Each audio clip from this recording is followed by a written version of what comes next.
acknowledge this is the message which is created by artificial intelligence. Next, please. And there are a number of other institutions, other instances. You talk about the TRPs of the number of programs. The TV channels enjoy the TRPs in terms of the popularity of the programs.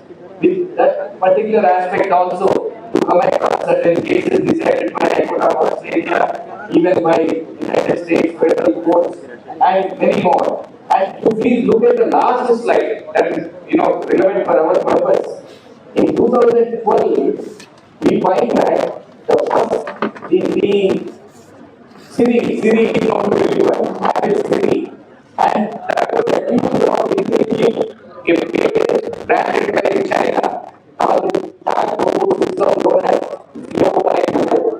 because Alexa is helping us, Siri is helping us, Sophia is sitting somewhere in Saudi Arabia as a citizen.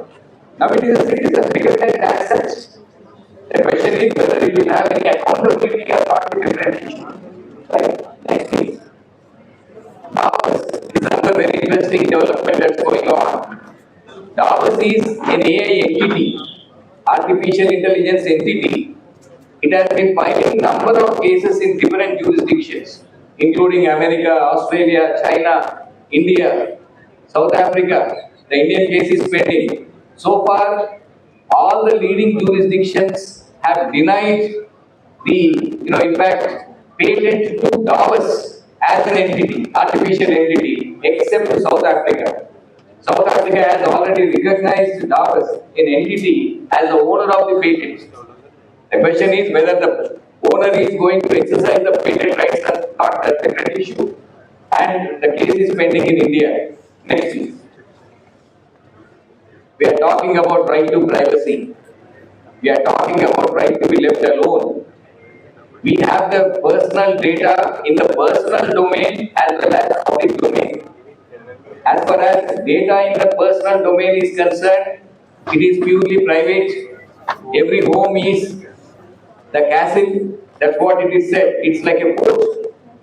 And you just look at a very important article. Law students may go through an article written on right to privacy way back in the year 1890 by Louis Brandeis and Samuel Warren in Harvard Law Review about right to privacy. Right from those days till the modern times, right to privacy has ripened into a human right.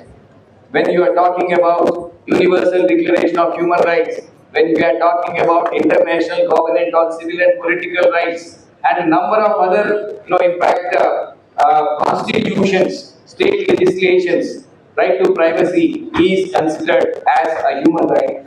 And this human right is also recognized as a fundamental right in India, at least in the Supreme Court recently.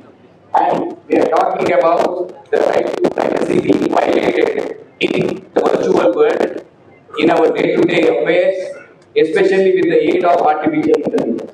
This is the point. But at the same time, there is a saying you must have recognized: as you sow, so you reap. Whatever you give the input, that will be the output. That will lead to the output. And if you want a wonderful poem on Sultan College of Law, right? I am very sure that within no time a wonderful poem will be drafted. And if you want a critical poem, it will also make the same. And then when you want to create some AI content, it says whether you want narrative content, descriptive content, critical content, analytical content. You have so many choices. The point is very simple. During that process, the right to privacy may be violated. That is one important aspect. For example, take a case of credit score. On your cell phone, you must have received number of messages. Your CIBIL score, CIBIL, CIBIL, CIBIL score, you can check by getting access to so and so. In the process, you have to part with a lot of personal information. Sometimes it may be endangering our security, even in the banking and other transactions. This is a very important point. So, to get access to credit is a human right. Muhammad Yunus is a Nobel laureate from Bangladesh. But how do you get the credit? It is based on certain parameters, certain data, certain information. And while getting credit, we may be losing so much, in fact, beyond the credit, so much information which might come into public domain is another important aspect. And healthcare also, I mentioned just now. Your smartwatch will take care of everything, take care of healthcare also, but your data may not be safe. It may be with Amazon, MI, so on and so forth. And in the absence of necessary structures to keep the data safe and secure, it might fall into intelligent zone. And for example, AI-based diagnostic systems. Diagnosis is done, but what happens to the data? I'll give a small example.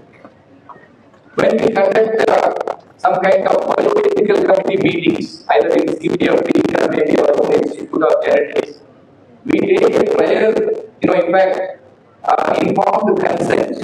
The prior informed consent from those people whose data is to be analyzed, whose blood samples are to be analyzed, whose issues are to be analyzed.